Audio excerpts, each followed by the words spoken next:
So, what was the most difficult phase of your class 12 journey?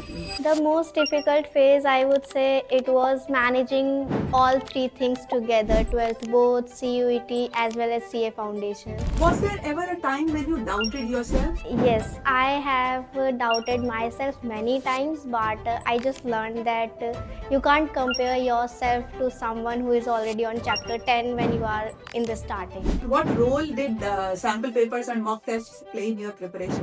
They are actually very crucial because with MTPs and RTPs and PYQs you can know the trend, you can know the pattern कि कौन सा चीज़ आने वाला है और कौन सा चीज़ की सिग्निफिकेंस थोड़ी सी कम है. एट दी एंड जब तक मेरा CVT होने वाला था तब तक मैंने इतनी सारी मिस्टेक्स कर दी थी कि मुझे पता चल गया था चलो अब इससे ज़्यादा मिस्टेक्स हो ही नहीं सकती. Hello and welcome to Present Ma'am Topper Talks. In this segment of Present Ma'am, we bring toppers of class 12 to you and talk to them about real life practical strategies that you can also follow if you want to become toppers in your school and class. तो आज मेरे साथ हैं श्रेयांश और नेहा और ये दोनों कोई नॉर्मल रोबोटिक स्टूडेंट्स नहीं है बट अचीवर्स डेफिनेटली हैं। श्रेयांश SRCC से बीकॉम ऑनर्स कर रहे हैं और नेहा ने बीकॉम ऑनर्स के साथ साथ CA फाउंडेशन भी क्लियर कर लिया है। बट बिलीव मी, सब बच्चों की तरह ये लोग भी आज नहीं कल से करूंगा, लास्ट मिनट पैनिक और एग्जाम और सिलेबस के प्रेशर के ओवरलोड के मारे हुए इस क्लब के परमानेंट मेंबर्स रहे हैं। तो अगर आप भी क्लास 12 के स्टूडेंट हैं, आप भी CUT देने वाले हैं, आप भी करियर के उस दोराहे पर खड़े हुए हैं, तो चाय हाथ में ले लीजिए, बाकी सब चीजें छोड़ दीजिए and sit comfortably because we are going to share some very good strategies that you can follow and become toppers. And stay with me till the end because both of them are going to share what is it that made them different from other students and that can make you different also. So here we are.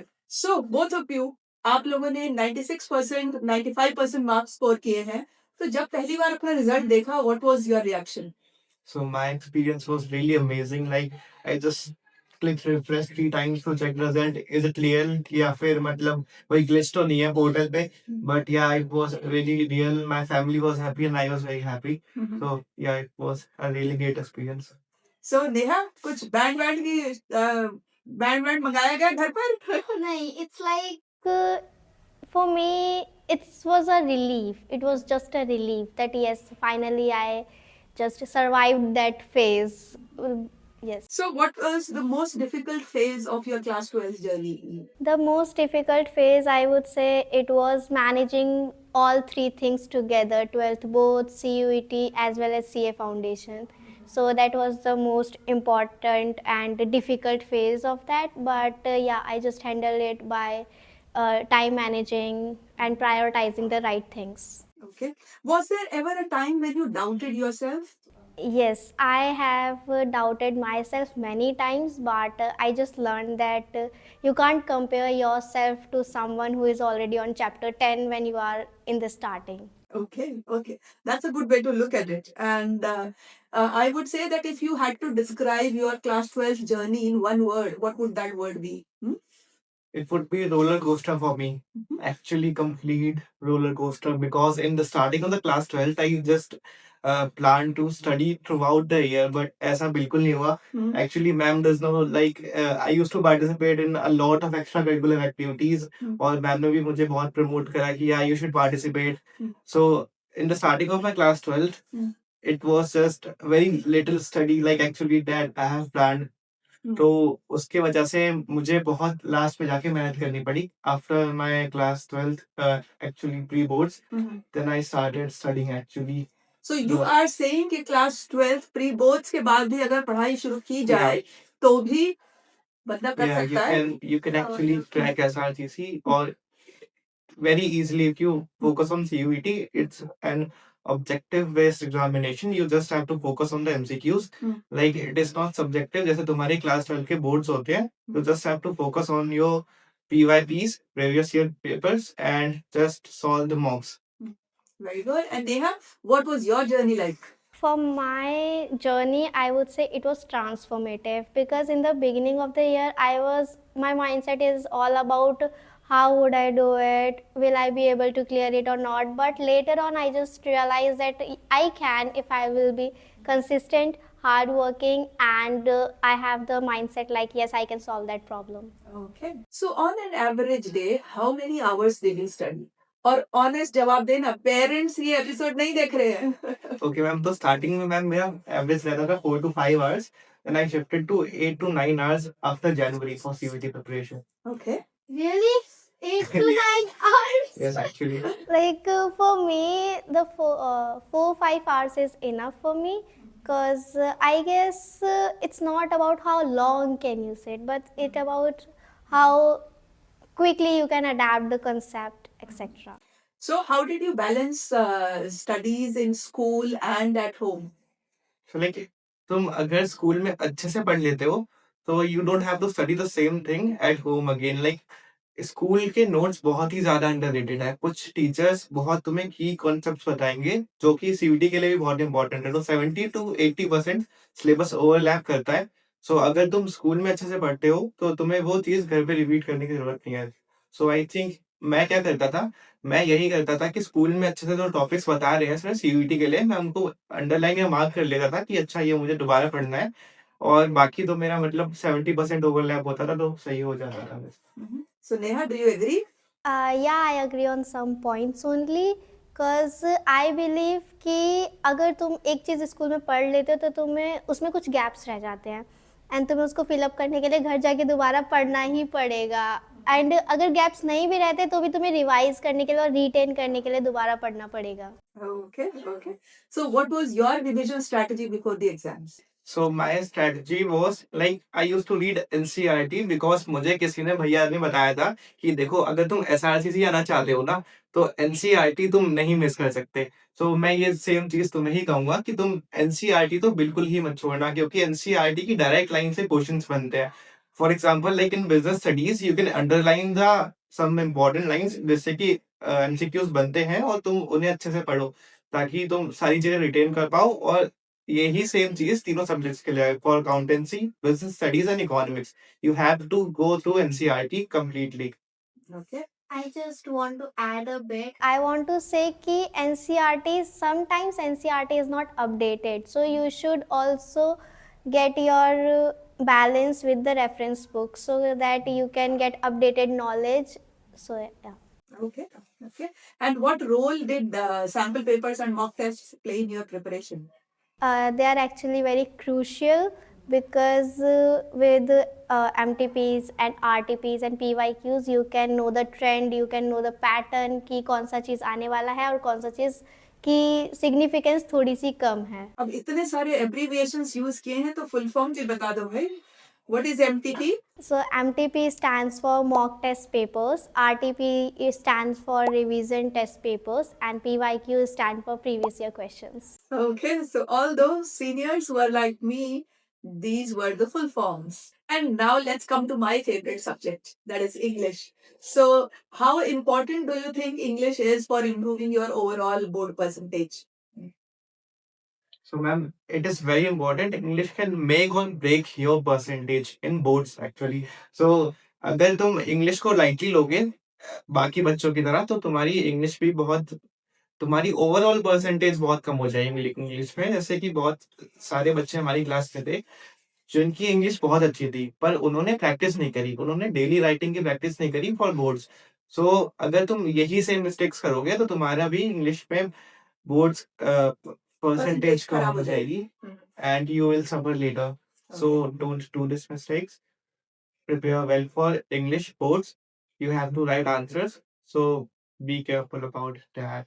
So, Neha boards के लिए तुमने क्या किया था? So boards के लिए number one thing is writing practice is so important because you only have a limited time and you have to manage all the questions in that. So yeah, writing practice is most important thing. Okay. Now, for CUET also, English is a compulsory subject at UG level. So, how was it preparing for CUET and what were the techniques that you used? तो last year teachers भी बहुत सारा पूरे साल ही grammar पढ़ाया उन्होंने, पर जो क्वेश्चंस आए हैं ग्रामर से बहुत ही कम आए 2025 में। एक्चुअली मेरे शिफ्ट में सिर्फ 2 ही क्वेश्चंस आए थे ग्रामर से। तो यू कैन थिंक लाइक तुम जब अटेम्प्ट करने जाओगे, पीवाईपीस बिल्कुल अटेम्प्ट करना इंग्लिश में। सबसे पहला स्टेप तुम्हारा होना चाहिए कि प्रीवियस ईयर पेपर तुम अटेम्प्ट करो। अगर तुम्हारा स्कोर 200 से ऊपर आ रहा है तो बहुत बढ़िया है, तुम्हें इतना ज़्यादा टाइम स्पेंड करने की ज़रूरत नहीं है इंग्लिश में। अगर तुम्हारा स्कोर 200 से थोड़ा भी नीचे आ रहा है, so you have to work on your English, और उसके लिए तुम्हें अपनी वीकनेसेस आइडेंटिफाई करनी पड़ेगी कि for me like vocabulary was my weakest part. So I did spend most of my time on the vocabulary part, और vocabulary की preparation तुम किसी भी एक जगह से नहीं कर सकते।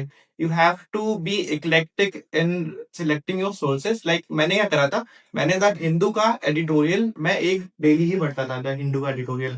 और उसके बाद I use to solve daily RCs reading comprehension. तो तुम्हें बिल्कुल ही डेली सॉल्व करनी चाहिए। इसके लिए भी बहुत सारे सोर्सेज हैं, you can search on Google, you will find them for free. And after that, I used to read Word Power Made Easy. You have to go through the book at least, because जब NTA question paper बनाता है English का, they also select some vocabulary words from it, like 1 to 2 words उधर से भी आ जाते हैं। So that is very helpful for you. और इनफैक्ट तुम लोगों के सीयूईटी के चक्कर में ही मैंने वोकैबुलरी के वीडियोस Yes, बनाना yes. शुरू किया था। So you can also watch ma'am's vocabulary series on YouTube. Like you can also watch short video and playlist on YouTube for the vocabulary. और जो भी तुम्हें वर्ड्स नहीं समझ में आ रहे आर्टिकल से या ट्यूटोरियल से, तुम उनको हाईलाइट करो, उनको नोट डाउन करो एक नोटबुक में, और बार बार उनको रिवाइज करो, so you can remember them for the exam. Right. So Neha, which one was the most scoring part of the CUET paper for you? Reading, writing, vocabulary, or grammar?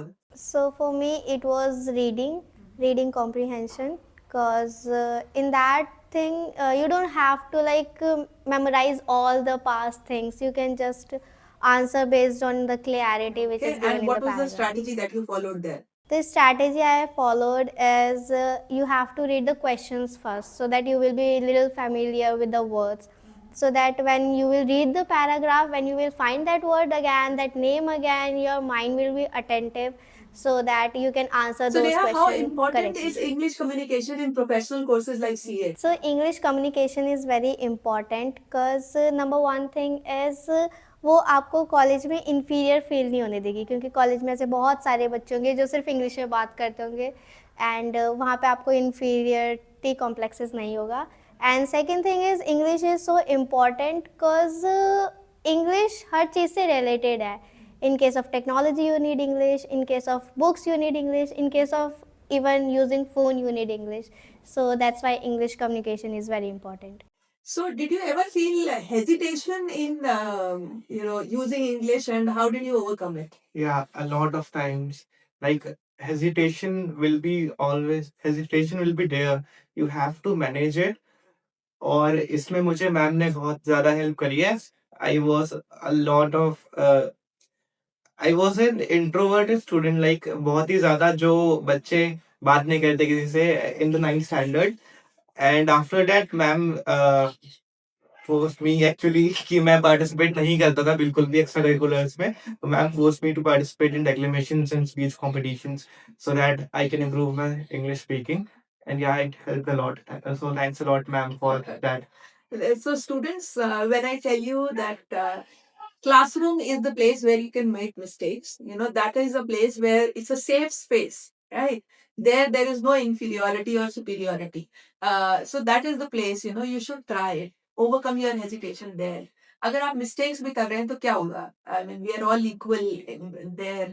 Everyone is making mistakes. But when you go out into colleges and professional spaces, there you could be judged for the level of your English. So master your communication skills while you are still in school. अगर आपको कोई encourage नहीं भी कर रहा है तो भी you should be the one to push yourself. खुद को encourage करो. Try speaking, no matter how you do it. So now preparing for CUET. How is CUET preparation different from preparing for boards? So boards examination में there are subjective answers. You have to write answers in that. और CUET में बिल्कुल भी ऐसा नहीं होता है।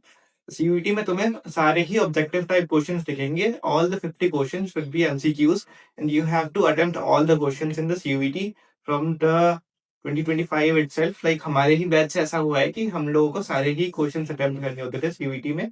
or for attempting those questions you have to practice a lot. Like in the subjective questions हमको writing की practice चाहिए, but in the MCQs questions you have to learn tricks, you have to learn the time management as well. Like तुम्हें एक question करने के लिए सिर्फ कम से कम 2 मिनट से भी कम मिलेंगे, और you have to attempt that question बिल्कुल सही से। और उसके लिए तुम बहुत सारी टेक्निक्स यूज कर सकते हो कि अच्छा मैं इस क्वेश्चन को मार्क फॉर रिव्यू कर देता हूँ, अभी नहीं आ रहा, बाद में जाके देखूंगा। So they are lot of strategies you have to follow, और वो तुम सीखोगे by attempting the mock questions and by preparing for the PYQs। So जैसे श्रेयांश ने कहा कि MCQs के लिए बहुत सारी स्ट्रैटेजीज होती हैं। ज़रूरी नहीं है कि आपको आंसर आता है, एग्जैक्ट आंसर आता है तभी आप उसे अटेम्प्ट कर सकते हैं। कई बार एक मेथड होता है एलिमिनेशन मेथड, उससे भी आप सही आंसर तक पहुंच सकते हैं कि आपके पास 4 ऑप्शंस हैं और उन 4 ऑप्शंस में से if you are able to eliminate the 3 options which can not be the answer, then also you can arrive at the correct answer. और ऐसी बहुत सारी और भी टेक्निक्स हैं, आप गूगल करेंगे तो you can find them, but find them and practice them. That is very very important if you want to do well in your CUET. और SRCC अगर पहुंचना है तो श्रेयांश क्या जो है मिस्टेक्स हैं जो हमारे स्टूडेंट्स अवॉइड कर सकते हैं? So you must avoid preparing very late. Like बहुत सारे बच्चे क्या करते हैं कि बोर्ड्स ख़त्म हो जाने दो उसके बाद प्रिपरेशन स्टार्ट करेंगे, बस तुम्हें यही चीज़ नहीं करनी। You have to attempt mocks daily, you have to attempt PYQs daily. और PYQs भी तुम कहाँ अटेम्प्ट करोगे? मैंने बहुत सारे बच्चे देखे हैं मैम, वो क्या करते हैं बुक्स ले आते हैं, बहुत सारी रेफरेंसेस बुक्स, और CUET हो रहा है हमारा computer based test CBT, so you have to take care of that. तुम मॉक्स किस लिए दे रहे हो?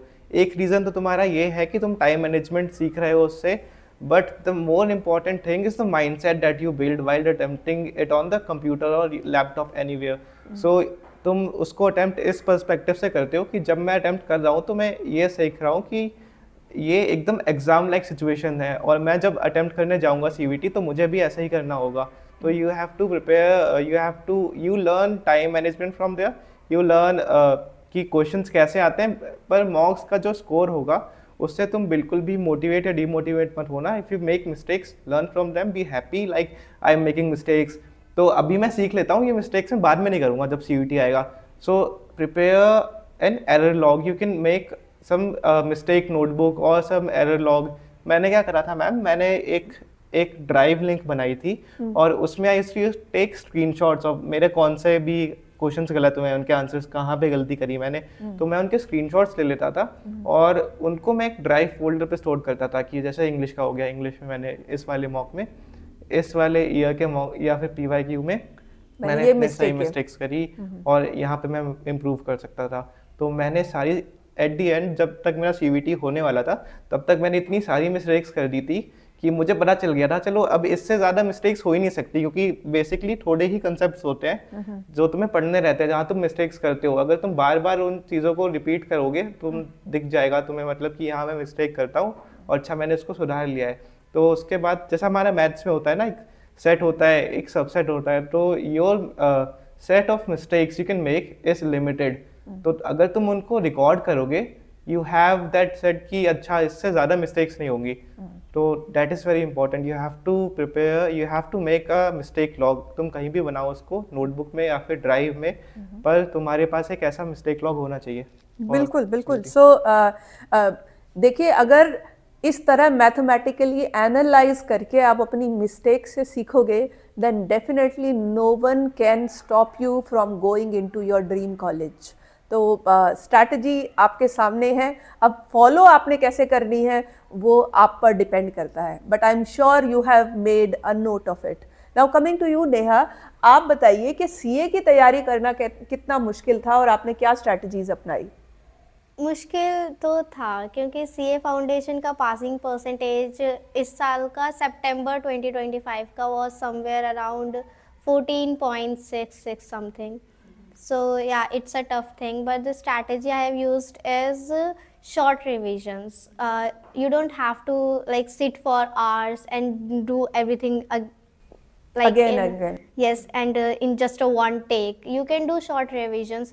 Like you can plan कि इस हफ्ते मुझे ये वाला चैप्टर करना है, इस हफ्ते मुझे ये वाला चैप्टर रिवाइज करना है, and you can do one thing. It's like जो तुमने कल पढ़ा है वो तुम आज रिवाइज करो और जो उस चीज़ को एक हफ्ते बाद फिर से रिवाइज करो और उसी चीज़ को एक महीने बाद फिर से रिवाइज करो, तो वो तुम्हारे ब्रेन में एकदम परमानेंटली सेटल हो जाता है एंड या और how is it different from the board preparation?